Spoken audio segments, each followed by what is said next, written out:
Dar tu te întorci la locul primei întâlniri, unde copacii ca niște catedrali. Sau ai plecat în lume cu stoluri de iubire și ai uitat grădina promisiunii tale.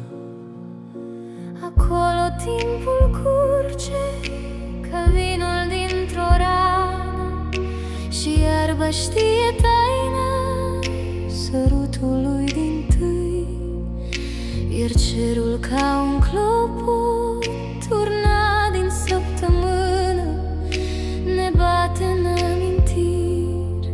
Tu vii sau nu mai vii? Pe banca veche plânge un ceas de primăvară și te-i scriu scrisori spre nicăieri, iar pașii mei corăbii fără țară se întorc mereu acolo, dar tu te întorci în ieri.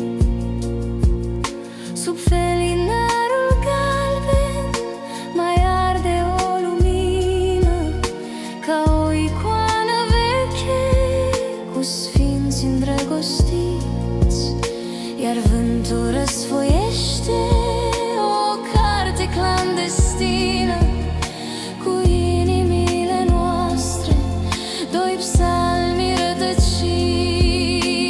Un tramvai de umbre trece printre teiserii, cu geamuri aburite de săruturi din trecut, iar vântul un vagabond al tuturor tăcerii întreabă-n fiecare frunză dacă ai venit sau nu.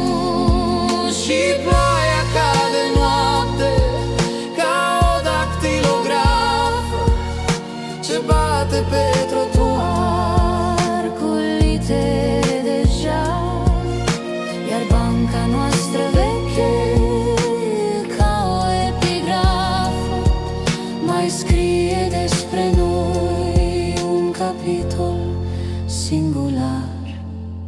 Sau poate timpul nostru a fost doar o cometă ce a ars o clipă în cerul destinului amar, și locul întâlnirii o rană violetă pe harta unei inimi ce bate în zadar.